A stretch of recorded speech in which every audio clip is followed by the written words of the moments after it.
Abdullah ketika beliau menceraikan istrinya 3 kali, pernah ditanya oleh Nabi, kamu niat 3 kali atau 1 kali? Saya 1 kali Nabi. Ya, hadis ini para ulama memperbincangkannya tentang kesohihannya. Imam Ahmad bin Hanbal ya mengatakan hadis adalah hadis yang dhaif, termasuk Syekhul Islam Ibnu Taimiyah dan imam-imam yang lain. Maka ini tidak bisa dijadikan dalil atas jatuhnya talak 3 atas suami yang mentalak istrinya langsung 3 kali. Kemudian perkataan Aisyah bahwasannya talak 3 itu muhtamal. Mungkin talak 3 1 dan dirujuk lagi, 2 rujuk lagi, 3 lah, ini nggak bisa. Maka dalam hadis riwayat Imam Al-Bukhari yang dipastikan sahihnya cuman masih muhtamal. Maka dari pendapat yang rajih sebenarnya dijelaskan oleh Syekhul Islam Ibnu Taimiyah, Imam Ibnu Qayyim Al-Jauzi dan imam-imam yang lain termasuk Imam Daud Al-Dhahiri, bahwasanya ketika seorang suami menceraikan istrinya dalam 3 kali langsung, itu tetap jatuh talak 1 bukan 3. Ya. Karena itu termasuk talak yang haram. Nanti dalam bab talak akan kita jelaskan, ya talak itu ada macam 11 macam. Ya. Talak ini nanti kita jelaskan rinci. Talak yang mana itu nanti, ya. Ada macam-macam talak yang jumlahnya para ulama menjelaskan sampai 11 talak. Ada talak yang sunnah, ada talak yang bid'ah, ada talak yang muqayyad dan macam-macam. Nanti akan kita jelaskan dalam babnya terjadi bab talak. Kita lanjutkan hadis yang ke-307, babul usratin nisa, bab tentang mempergauli seorang istri. Fi hadzal bab yatakallamul ulama'u ala mu'asharati kulli wahidin min az-zawjaini li sahibihi. Di dalam bab ini para ulama kita menjelaskan tentang kewajiban masing-masing suami istri untuk bergaul dengan sebaik-baiknya dengan pasangannya. Suami memperlakukan istrinya dengan sebaik-baiknya, demikian pula sebaliknya. Seorang istri wajib untuk memperlakukan suaminya dengan sebaik-baiknya. Yang mana pada muqaddimah kitabun nikah telah kita jelaskan, termasuk hikmah daripada pernikahan itu diantaranya adalah untuk menjaga kemaluan kita dari yang haram.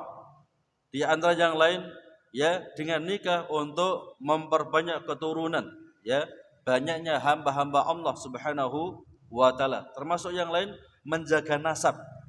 Termasuk yang lain, hikmah yang keempat, nikah itu akan hikmah diantaranya merekatkan hubungan kekerabatan di antara dua keluarga, saling cinta mencintai, saling hormat menghormati, dan saling ta'awun, tolong menolong dalam ketaatan kepada Allah Subhanahu wa taala. Sekaligus dengan nikah supaya terwujudnya keluarga yang sakinah, mawaddah, warahmah. Karena laki-laki pasti butuh pendamping perempuan. Perempuan juga pasti butuh pendamping seorang suami. Maka Allah halalkan bagi kita untuk nikah. Hubungan laki-laki dan perempuan dengan akad nikah yang dihalalkan dalam syariat. Fayubayyinu syai'an min huquqir rajul wa ba'dan min huquqil mar'ah 'ala zawjiha. Wa qad taqaddama al-isyaratu ila syai'in min dzalika fi muqaddimil kitabil nikah. Yang mana dalam bab ini akan dijelaskan hak-hak seorang suami atas istrinya, hak-hak seorang istri atas suaminya. Wa khulasatul qaul wa ma naqulu huna inna likulli minaz zawjaini 'ala sahibi huquqan falyahris kullun minhuma 'ala adai ma 'alaihi taman ghairu manqusin. Maka kesimpulan perkataannya, kesimpulan bahwasanya masing-masing mempelai suami istri ini masing-masing punya hak. Suami punya hak kepada istrinya, istri punya hak kepada suaminya. Fal yakhris kullun minhuma ala ma alaihi taman ghairu manqusin. Hendaklah masing-masing suami istri ini betul-betul bersungguh-sungguh untuk menunaikan kewajiban mereka masing-masing. Jangan buru-buru nuntut hak. Kadang-kadang kan kita buru-buru nuntut hak, kewajiban belum dipenuhi. Ya kan? Jadi apa itu, hendaklah kita ini ya saling toleransi, saling memuliakan, saling memberikan peluang, saling memberikan uzur kepada masing-masing yakni pasangan suami istri. Fa in ra'a kullun wahidin minhuma hadhil muamalah rasidah al-hakimah istaqamat umurhum wa saluhat ahwaluhum. Andai saja ya di antara suami istri itu ya mereka saling memperhatikan bagaimana cara bergaul ya yang lurus, yang hakimah, yang telah diatur oleh Allah dan Rasulnya Muhammad sallallahu alaihi wasallam, istaqamat umurhum, akan tegak perkara mereka dalam rumah tangga mereka ya. Seorang ayah betul-betul jadi ayah yang sungguhan, seorang ibu betul-betul jadi seorang ibu yang beneran ya, sehingga muncul dari mereka berdua anak-anak yang saleh dan salihah, anak-anak yang akhlaknya mulia, berkepribadian tinggi ya, dan berbudi yang luhur, sekaligus anak-anak yang bertanggung jawab ya. Kadang-kadang anak itu nggak tanggung jawab karena orang tuanya nggak kurang tanggung jawab, sehingga ya niru. Wa in tusaddidu kullun minhuma fi talabi haqqi kamilan wa tasahhulu man alai haqqu fi adaihi fasamratu dzalika al-isul nakat wal usratul murrah allati yakibuhal firaq wa tafaqqutul usar fa yanza'u anhum rahmah. Maka ketika masing-masing pasangan suami istri ya ini menuntut ya untuk mendapatkan haknya secara sempurna, saling nuntut ya, saling nuntut untuk mendapatkan haknya sempurna. Karena kita ini banyak kekurangan ya, kita ini nuntut istri kita cantik cuma macam-macam, tapi kita rembes ya. Jangan terlalu nuntut kalau kita belum memenuhi kewajiban-kewajiban kita ya. Nuntut macam-macam tapi kita enggak memenuhi ya. Nuntut istri jangan banyak keluar misalnya, tapi belanja kurang terus, ya gimana ini ya. Istri akhirnya harus dia berusaha untuk mencari maisha kan gitu. Jadi kalau menuntut supaya betul-betul keluarga itu sesuai dengan arahan syariat, maka kita sebagai seorang suami harus betul-betul memenuhi ya. Kalau antum lihat di Saudi Arabia, Masya Allah ya, kita lihat istri-istri itu mereka diantarkan oleh suaminya seret ya, kemudian keluar ke Masjidil Haram ya, atau mungkin di Madinah, mereka keluar untuk sholat di Masjid Nabawi. Selesai sholat jemputan lagi. Jadi nggak dibiarkan, jadi dijaga betul ya, sehingga mereka betul-betul menjadi keluarga yang sakinah, mawaddah, warahmah. Dan ini yang kita harapkan.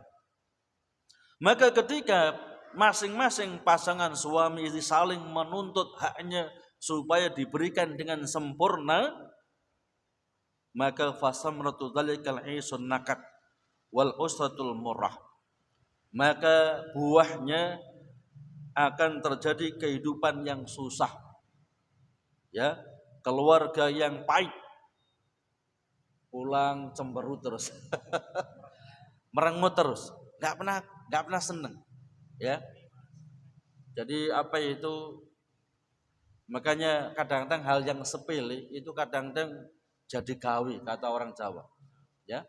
Antum kalau pulang, Nabi mengajarkan, Nabi kalau pulang mau masuk rumah siwakan dulu ya, berpenampilan yang bagus dulu, kelumprut masuk rumah ini kadang-kadang masih pegang HP, tek, dibukakan pintu nyelonong aja, nggak assalamualaikum dengan istrinya ya. Lebih sayang kepada HP-nya melebihi istrinya ya. Istrinya sudah tergopoh-gopoh, bukakan pintu, kita masih asik cetak-cetak HP. Itu kelihatan hal sepele, tapi ya bisa jadi gawe ya. Maka diperhatikan hak-hak seorang istri, hak-hak seorang suami ya. Maka ketika masing-masing suami istri saling menuntut haknya dengan sempurna, maka buahnya akan terjadi kehidupan yang susah ya, keluarga yang pahit, allati yakibuhal firaq, yang akhirnya akan terjadi perceraian. Al hadis sabi' ba'da salasimiah, hadis nomor 307. An Anas ibn Malik radhiyallahu ta'ala anhu qala, minas sunnah idza tazawwaja al-biqra 'ala sayyib aqama inda sab'an thumma qasama. Wa idza tazawwaja as-sayyiba aqama inda salasan thumma qasama. Qala Abu Kilabah, walau syi'tu laqultu inna Anasan rafa'u ila Nabi alaihi salatu wasallam. Dari Anas ibn Malik, semoga Allah meridainya, beliau mengatakan termasuk sunnah, ya, ketika seorang laki-laki itu menikahi perawan, maka dia tinggal di rumah, ya, istrinya ini seminggu. Jadi kalau nikah dengan perawan minimalnya nginep dulu seminggu, baru diajak, ya, diajak pulang kampung boleh, ya. Mungkin antum orang Lumajang nikah dengan orang Surabaya misalnya, nikah dengan perawan, maka di sana paling tidak seminggu, supaya antum bisa kenal dengan dia, kenal dengan keluarganya, kenal dengan ayah dan ibunya, saudara-saudaranya. Kadang-kadang nikah, ya, seolah-olah nikah dengan orang yang kita nikahi, bukan. Kita menikah itu menyatukan dua keluarga, ya. Bapaknya istri ya juga bapaknya kita. Wong anake dipek. Ya. Kadang-kadang Masya Allah dengan mertua seperti musuh, ya. Padahal istrinya dididik mulai kecil sampai dewasa, sampai pinter macam-macam. Itu didikan orang tuanya. Gede-gede dipek dengan kita. Ya kan? Kita enggak bersyukur kepada mertua kita kadang-kadang. Jadi mertua itu jangan dianggap sebagai mertua, anggap orang tua kita yang wajib kita hormati, wajib untuk kita ta'zimi, wajib untuk kita muliakan, dan wajib untuk kita taati. Jangan kadang-kadang yang wajib kan orang tua kita sendiri Pak Ustaz. Bukan. Mertua juga orang tua kita, wajib untuk ditaati. Ya, selama tidak maksiat kepada Allah dan Rasulnya Muhammad sallallahu alaihi wasallam. Kadang-kadang ngaji tapi enggak sempurna ngajinya. Sehingga seolah-olah, ya, kalau sudah wanita sudah dinikahi istrinya enggak ngereken dengan bapaknya, enggak ngereken dengan ibunya. Ya. Ya memang betul, ketika wanita itu telah dinikahi, ya, hak ayah diberikan kepada menantunya. Cuman paling tidak dia harus ngerti, bukan, ya, menyatukan dua orang dalam pernikahan itu, tapi menyatukan dua keluarga. Karena ada yang ngebel saya, Ustaz gimana ini? Ada apa? Ya, setelah nikah saya nggak boleh, ya, nelpon kakak saya, haram itu, dosa itu. Nggak boleh mau nelpon kakaknya, orang tuanya. Berarti kalau nikah memutuskan kekerabatan, ya, haram itu, dosa itu. Tapi dia orang ngerti, bukan ngerti dia, nggak ngerti apa-apa, ya. Dia bisa baca kitab bundul, walaupun bisa tapi dia nggak paham, ya. Jadi menikah itu bukan menyatukan dua orang, tetapi menyatukan dua keluarga. Maka ibu ayahnya istri kita, anggap jadikan dia sebagai orang tua kita yang wajib untuk kita hormati, wajib untuk kita ta'zimi, dan wajib untuk kita taati selama tidak maksiat pada Allah dan Rasulnya Muhammad sallallahu alaihi wasallam. Maka diajarkan oleh Nabi, kalau kita menikah dengan perawan, minimalnya kita tinggal di rumah wanita itu seminggu supaya kenal, ya, bagaimana akhlak menantunya itu, kenal supaya, ya, bisa akrab. Karena bukan menyatukan dua orang, tapi menyatukan dua keluarga. Wa idza tazawwaja sayyiba aqama inda salasan thumma qasama. Ketika menikah dengan janda, ya, karena janda ini dia sudah kenal sebelumnya dengan laki-laki, ya, lain, ya, maka penyusuannya enggak terlalu lama, ya, cukup tiga hari sudah penyesuaian sudah. Ya, thumma qasama, kemudian baru dibagi ketika memiliki istri lebih daripada satu. Tapi sudah saya sebutkan syarat-syaratnya, ya, tidak semudah yang dibayangkan. Karena kadang-kadang yang semangat itu orang-orang yang enggak punya ilmu, ya, enggak punya ilmu, enggak punya kesabaran, semangat luar biasa, ya. Ustaz saja enggak berani, ini masih belum apa-apa sudah nekat terus. Ya, enggak main-main itu. Ya, jangan sampai kita main api terbakar nanti. Lau siltu laqultu inna anasan rafau ila nabi sallallahu alaihi wasallam. Ya, berkata Abu Kilabah, perawi hadis ini, andai saja aku mau, maka aku akan katakan Anas, ya, merafakkan hadis sampai ke Nabi kita Muhammad sallallahu alaihi wasallam. Artinya itu adalah praktek Nabi, ajaran Nabi dan pengakuan Nabi kita Muhammad sallallahu alaihi wasallam. Al-adlu fil qasam baina zawjat wajibun wal mailu ila ihdahunna dhulmun wa man mala jaa yaumal qiyamah wasikum ma'ilun wa dzalika min jinsi amalihi. Ya, bersikap adil, ya, bersikap adil kepada para istri itu wajib bagi yang memiliki lebih daripada satu. Maka termasuk bentuk kedzaliman ketika seseorang itu condong kepada, ya, kepada salah seorang istrinya. Ya, kalau yang muda dikasih belanja banyak misalnya, yang tua itu anaknya banyak malah dikasih belanja sedikit. Ya, mestinya kalau anaknya banyak belanjanya lebih banyak. Ya, masa kelas 1 SD, ya, sangunya 10.000, SMA juga 10.000, nggak adil itu. Ya, kalau anak SD itu paling makan haji selesai. Kalau mungkin SMA nggak butuh haji dia, ya. Jadi orang tua itu harus bijaksana adil. Dikira adil itu harus sama-sama 10.000, bukan melihat, ya, keadaannya, kebutuhannya, ya. Mungkin kalau baju anak kecil-kecil bajunya murah, kalau yang gede-gede itu nggak ada baju murah, sobek nanti. Kalau nggak sobek ya tipis, ya. Waman mala jaa yaumal qiyamah wasikum ma'ilun wa dzalika min jinsi amalihi. Ya, barang siapa seorang laki-laki yang memiliki, ya, istri lebih daripada 2, kemudian dia condong, ya, pada salah satu di antara beberapa istri itu, ya, maka nanti datang di yaumil qiyamah dibangkitkan oleh Allah sedangkan pundaknya sayek. Ya, dengan kalau pundaknya sayek, kira-kira penduduk surga ada yang sayek itu. Ya, penduduk surga itu kata Nabi kita Muhammad SAW, ya, orangnya tampan, gagah, kuat, kekuatannya dilipatkan 100 kali lipat. Jadi makan kita ini 100 kali lipat, minum kita 100 kali lipat, syahwat kita pun juga 100 kali lipat. Ya, jadi dilipat gandakan, nggak ada yang saya gitu. Nah, kalau saya berarti sulit masuk surga Allah Subhanahu wa ta'ala. Maksudnya gitu. Wal jazaa'u min jinsil amal. Balasan itu sesuai dengan amal perbuatan kita. Kalau kita enggak adil ya sayek nanti, ya. Maka harus adil. Kalau enggak mampu jangan main api, ya. Fa yajibul adlu bainahunna fima huwa min muqannatil insani wa taqatihi. Maka wajib adil di antara para istri itu, ya.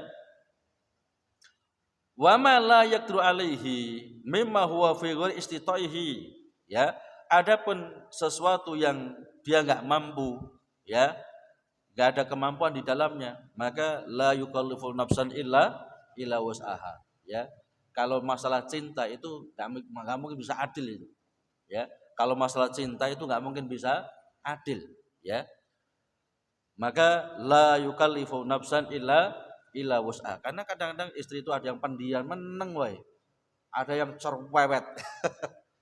Ada yang ceria, ya, macam-macam, ya, tentunya berbeda. Minal qasamil wajib ma dzukira fi hadzal hadis min annahu idza tazawwajal biqra 'ala sayyib aqama inda sab'an yu'annisuha wa yuzilu hastaha wa khajalaha liqauniha hadisatu ahdi bizawat thumma qasama linasai bitaswiyah. Termasuk pembagian yang wajib seperti yang disebutkan dalam hadis ini, ketika seorang laki-laki menikah dengan perawan, maka dia tinggal di rumah perawan itu selama 7 hari, ya, untuk menghilangkan kecanggungan dia, ya, kekakuan dia, supaya saling bisa memahami satu sama yang lain. Adapun janda cukup 3 hari sudah mudah sesuai sudah, karena sudah pengalaman dia, ya. Wa hadzal hukmur rasid jaa fi hadzal hadis alladzi lahu hukmur rafa. li'anna rawat idza qalu minas sunnah fala yaksuduna illa sunnatan nabi alaihi salatu wasallam, ya. Dan ini hukum yang lurus ini, ya. Seperti yang disebutkan dalam hadis ini hukumnya rafa. Artinya ketika seorang perawi berkata minas sunnah, itu artinya sunnah Nabi kita Muhammad sallallahu alaihi wasallam. Jadi kalau sahabat mengatakan minas sunnah, itu pasti ajaran Nabi selama hadisnya itu sahih. Mengapa? Karena seluruh ulama kita mengatakan sepakat, gak ada khilaf. Kullu sahabah udul. Seluruh sahabat itu adil, gak mungkin bohong. Sahabat itu manusia yang dipilih oleh Allah Subhanahu wa taala untuk menemani nabinya Muhammad sallallahu alaihi wasallam. Maka kalau kita belajar mustalah hadis, itu enggak ada sahabat dikoreksi bagaimana, enggak ada itu.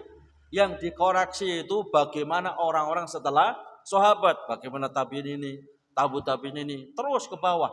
Adapun sahabat, kalau sahabat sudah berhenti sudah. Ya. Mengapa? Sahabat itu mereka ditazkiyah oleh Allah dalam Taurat, Injil dan Al-Qur'an. Ya, orang yang dipuji, disanjung, ya, dijanjikan surga oleh Allah Subhanahu wa taala. Allah berfirman, ya, dzalika matsalum fit Taurat wa matsalum fil Injil. Itulah sifat-sifat sahabat yang telah kami kisahkan dalam kitab suci Taurat. Jadi ribuan tahun sahabat belum lahir, itu sudah disanjung-sanjung oleh dalam kitab Taurat. Ratusan tahun sahabat belum lahir di dunia, mereka sudah disanjung-sanjung oleh Allah dalam kitab suci Injil. Bahkan disanjung oleh dalam Al-Quranul Karim. As-sabiqunal awwalun minal muhajirin wal ansar. Ya, makanya ya cara beragama kita harus sesuai dengan para sahabat. Itulah ahli sunnah wal jamaah. Jadi Ahlussunnah wal Jamaah bukan torekot ini, torekot itu, bukan bakal sesat itu, ya, menyimpang itu. Ya, kalau kita ingin betul-betul jadi ahli sunnah wal jamaah, pelajari Al-Quran dengan tafsirnya, pelajari hadis dengan tafsirnya, dan itu tentunya dengan pemahaman sahabat. Kita praktekkan wafat, maka ahli sunnah wal jamaah, walaupun orang nggak ada yang kenal dengan kita. Ya, jangan dikira kadang-kadang ahli sunnah wal jamaah, ya ini ya bendera merah, kuning, hijau. Bukan. Ahli sunnah wal jamaah yang qat'i, ya, yang konkret, namudah yang qat'i, contoh yang konkret adalah para sahabat Nabi kita Muhammad sallallahu alaihi wasallam. Kalau antum persis sahabat sudah pasti ahli sunnah itu, nggak mungkin nggak. Ya, nggak perlu ikut thariqat ini, thariqat, nggak perlu itu. Ya, itu justru banyak penyimpangan nanti. Dan itu dilarang oleh Allah, ya. Wala takunu minal musyrikin minal ladzina farraqu dinahum wa kanu syi'a. Jangan kalian kaum muslimin menyontoh orang-orang musyrik. Ya. Orang-orang yang senang berpecah belah dalam agamanya, wa kanu syi'a, dan mereka berkelompok-kelompok, bersekte-sekte, beraliran-aliran. Kullu hizbin bima ladzim farihun, kata Allah. Setiap kelompok, setiap aliran membanggakan kelompoknya masing-masing, ya. Apalagi dalam tarekat sufi, ya, malah parah itu. Untuk apa itu? Untuk supaya banyak pengikutnya, mereka sering cari-cari, ya, cerita-cerita palsu. Kalau guru kami, ya, kalau kunjung pada makam Nabi, tangan Nabi langsung keluar itu. Bohong, ya. Bohong semacam ini masih diikuti saja. Ada yang ngomong lagi, ya, kalau guru kami ketemu Nabi langsung itu, nggak lewat mimpi, langsung ketemu Nabi. Bohong semacam ini masih diikuti, ya. Dan parah kadang-kadang ada yang mengatakan, saya pernah dengar sendiri itu, ya, kalau kakek buyut kami, jangankan api itu, api neraka bisa dipadamkan. Masya Allah, luar biasa, ya. Nabi saja berdoa kepada Allah, ya, Allahumma inni as'aluka ridhaka wal jannah wa na'udzubika min sakhatika wan nar. Itu Nabi kita Muhammad sallallahu alaihi wasallam. Ya Allah, aku mohon kepadamu ridhamu dan surgamu ya Allah, dan aku berlindung kepadamu ya Allah dari murkamu dan nerakamu ya Allah. Ini Nabi berdoa semacam itu. Ini mengatakan kakek buyut kami bisa madamkan neraka jahanam. Tapi masih dipercaya, baik. Mengapa? Karena akidah kita yang nyimpang, ya. Agar kita yang nggak benar, yang nggak lurus, ya. Orang cerita semacam itu masalah dipercaya saja, dan masih banyak pengikutnya. Ya, ini kan menunjukkan akidah umat ini parah sekarang ini, nggak lurus. Kalau yang sudah ngaji, ya ada ngomong semacam itu tertawakan itu, ya. Ini orang gila kumat mungkin. Hadis yang ke-108, 308. Al-hadis Samin ba'da salasimi'ah an Ibni Abbas radhiyallahu taala anhuma qala Rasulullah sallallahu alaihi wasallam law ana hadukum idza arada ayati ahlu qala bismillah Allahumma janibna syaitan wa janibis syaitana ma razaqtana fa inna in yuqaddar bainahuma waladun fi dzalika lam yadur syaitanu abada. Dari Abdullah ibni Abbas, semoga Allah meridhai keduanya, beliau mengatakan ada Nabi kita Muhammad SAW telah bersabda, andai saja salah seorang di antara kalian para suami ketika hendak mengumpuli istrinya, dia berdoa terlebih dahulu, Allahumma jannibna syaitan, bismillah, Allahumma jannibna syaitan, wa jannibis syaitana ma razaqtana. Ya, andai saja dari hubungan suami istri Allah takdirkan seorang anak, setan tidak akan bisa membahayakannya. Ya, setan nggak akan mungkin bisa menyebabkan anak ini murtad dari agama Allah Subhanahu wa taala. Yubayyinu Nabi alaihi wasallam fi hadzal hadis syarif syai'an min adabil jima' wa annahu yanbaghi lirajul idza arada jima' zawjatihi aw ammatihi ay yaqula bismillah. Fa inna kulla amrin la yubda'u fi bismillah fa huwa abtar. Ya, Nabi kita Muhammad SAW menjelaskan dalam hadis yang mulia ini adab-adab ketika hendak hubungan suami istri. yakni ketika hendak hubungan suami istri maka diharuskan, ya, diperintahkan seorang suami ini untuk berdoa bismillah, dimulai dengan bismillah, ya. Karena ketika perkara yang penting itu dimulai dengan bismillah, ya. Disebutkan dalam hadis riwayat Imam Abu Daud, walaupun hadis ini sanadnya adalah dhaif, tapi jalannya sangat banyak. Maka saya Shalih Utsaimin dalam kitabnya salah satu usul beliau mengatakan hadis ini, ya, jalannya sangat banyak, pasti ada asal usulnya. Enggak mungkin enggak, pasti ada asal usulnya. Tetapi secara sanad memang hadis ini adalah dhaif. Ya, di mana Nabi telah bersabda, ya, kullu amrin la yubda'u fihi bismillah fa huwa abtar ay aqta. Semua perkara yang penting yang tidak dimulai dengan bismillah, maka perkara itu hilang keberkahannya. Ya, antum mau makan kan baca bismillah itu. Ya. Kata Nabi, samillah. Ya, sebelum makan samillah, baca bismillah. Ya. Bahkan kita mau wudu juga baca bismillah. Ya, dalam hadis riwayat Imam Abu Daud, ya, man lam yadhkur ismallah alaihi, ya, la wudu'a liman lam yadhkur ismallah alaihi. Enggak ada wudu bagi orang yang tidak menyebut atau membaca bismillah. Jadi kalau kita mau wudu itu bacanya, ya, bukan nawai wudu'a tapi bismillah. Pak Ustadz, bagaimana bismillahirrahmanirrahim? Ya, dalam hadis riwayat Imam Al-Bukhari bismillah tanpa ditambahi bismillahirrahmanirrahim. Cukup baca bismillah. Ya. Kita enggak perlu nambah-nambahi, enggak perlu ngurangi, plek sesuai dengan apa yang diajarkan Nabi kita Muhammad sallallahu alaihi wasallam. Seperti waktu tahiyat itu, enggak perlu tambah-tambahi. Allahumma sholli ala sayyidina, enggak perlu sayyidina. Antum koreksi semua kitab hadis, enggak ada tambahan sayyidina itu. Ya. Apalagi dalam kitab yakni Kutubus Sittah, Bukhari, Muslim, Abu Dawud, Tirmidzi, Nasai dan juga Imam Ibnu Majah. Enggak mungkin ada lafaz tambahan sayyidina. Ya, maka cukup Allahumma sholli ala Muhammad wa ala ali Muhammad gitu, tanpa ada tambahan sayyidina. Ya. Adapun kita ketika khutbah, ceramah, ya silakan monggo, ya. Adapun waktu sholat, sallu kama ra'aitumuni usolli. Sholatlah kalian seperti kalian memperhatikan aku telah menegakkan salat.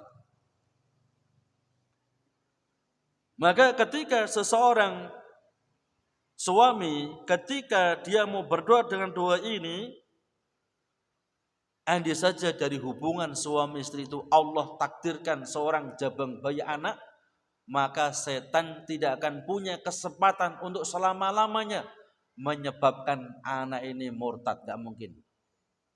Ya, kalau digoda setan pasti, kalau kita ini manusia, ya, digoda, dirayu, digelincirkan setan pasti, tapi nggak mungkin murtad.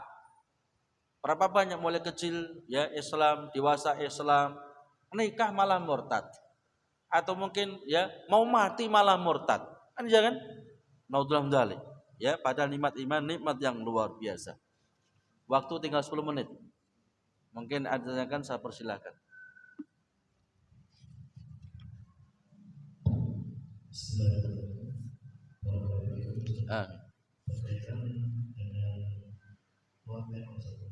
Benar? Iya.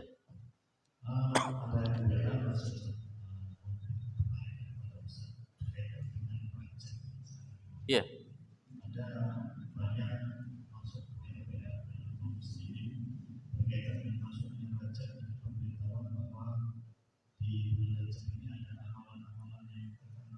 Iya.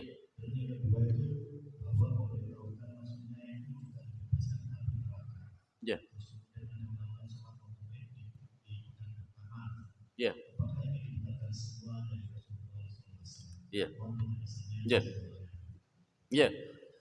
Ada yang pernah berkaitan bulan Rajab, tidak diragukan lagi bulan Rajab adalah bulan yang istimewa. Termasuk salah satu bulan haram. Yani bulan haram itu ada 4. Yang pertama Dzulqa'dah, yang kedua Dzulhijjah, yang ketiga adalah Muharram, yang keempat adalah Rajab. Orang Jawa ngomong Recep. Ya, maka ibadah kita di bulan itu ditingkatkan, lipatkan oleh Allah Subhanahu wa taala.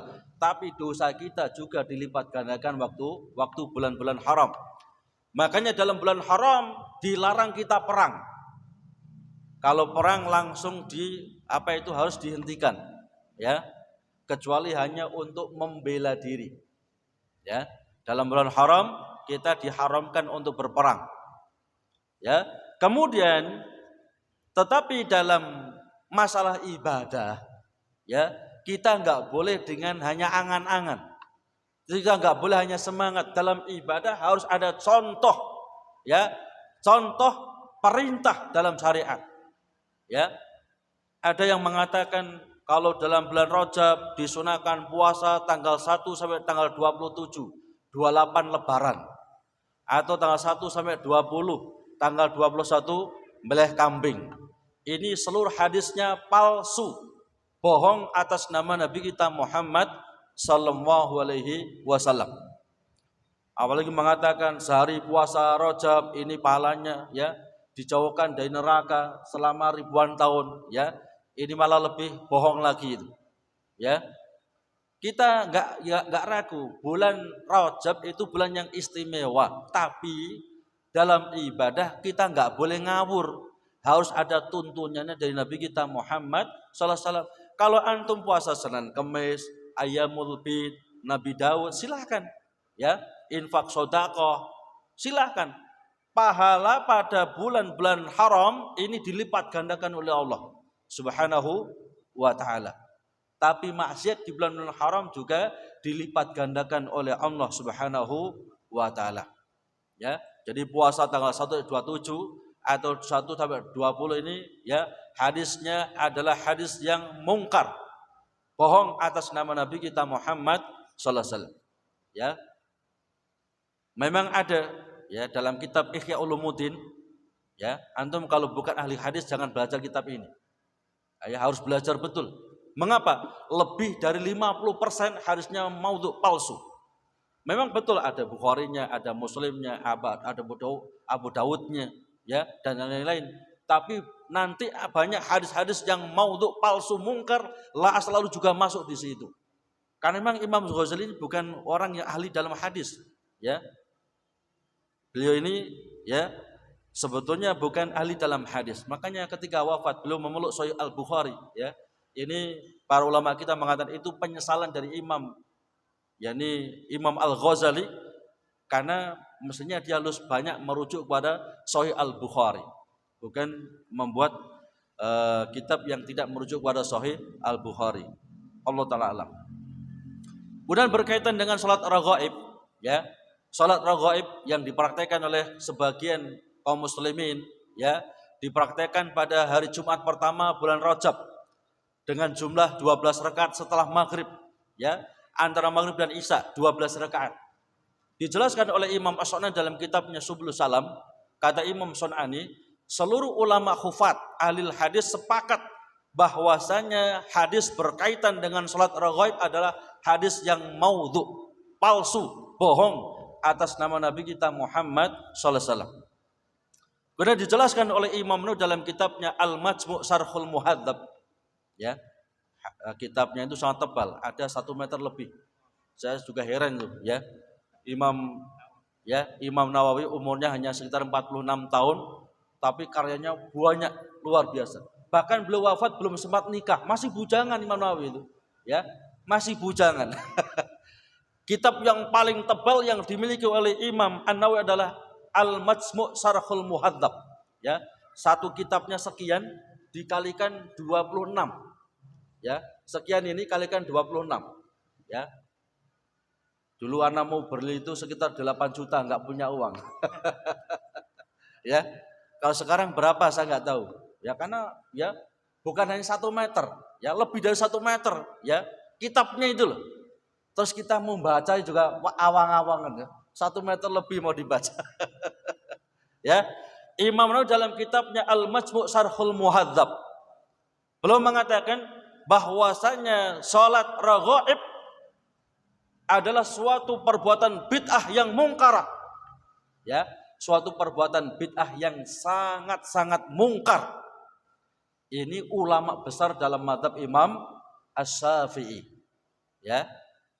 Yang disayangkan itu banyak orang yang ngaku mazhab Syafi'i tapi salat raghaib. Ini imam besar dalam mazhab Syafi'i ini. Ya, antum bisa koreksi dalam kitab Al-Majmu' Syarhul Muhadzab.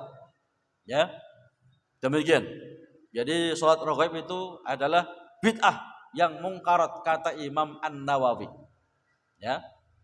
Apa ada pahalanya? Ya enggak mungkin ada pahala, malah dosa, iya. Ya. Karena membuat aturan ajaran dalam Islam yang enggak pernah diajarkan Allah dan Rasulnya Muhammad sallallahu alaihi wasallam.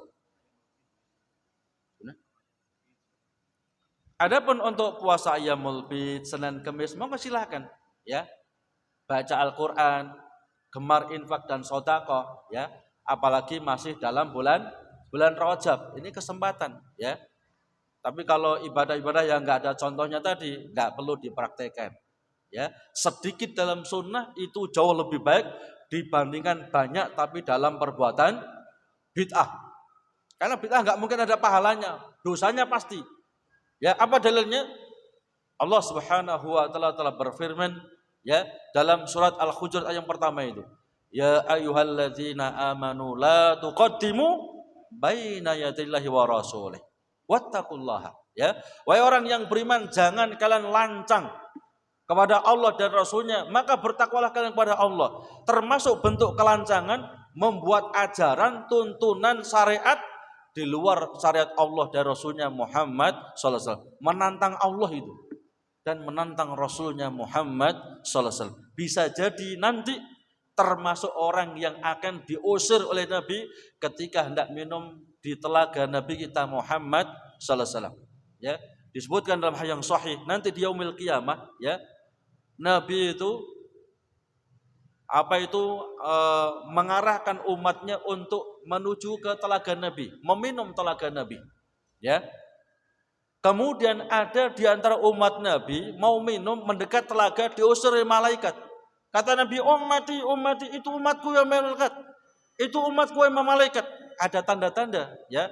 Umat Nabi itu anggota-anggota wudunya adalah putih bersih, mengkilat. Maka Nabi tahu, ummati, ya, itu umatku yang malaikat. Mengapa diusir? Ya, ya Muhammad, fa innaka la tadri ma yaf'alu ba'da mautik. Wahai Muhammad, kamu enggak tahu apa yang mereka perbuat itu dari perbuatan-perbuatan bid'ah itu setelah engkau wafat. Kata Nabi, usir mereka, ya. Justru disuruh oleh Nabi untuk mengusir umatnya yang senang berbuat bid'ah ini. Ya. Khawatir kita ini masuk dalam golongan yang semacam itu. Maka sedikit-sedikit kita belajar sunnah, kita praktekkan, ya, supaya kita betul-betul diakui dan mendapatkan syafaat Nabi kita Muhammad sallallahu alaihi wasallam. Jamaah rahimakumullah, waktu telah habis, ya. Mudah-mudahan bermanfaat. Kita tutup dengan doa kafaratul majlis. Subhanallah, asyhadu an la ilaha illa anta, astaghfiruka wa atubu ilaik. Assalamualaikum warahmatullahi wabarakatuh.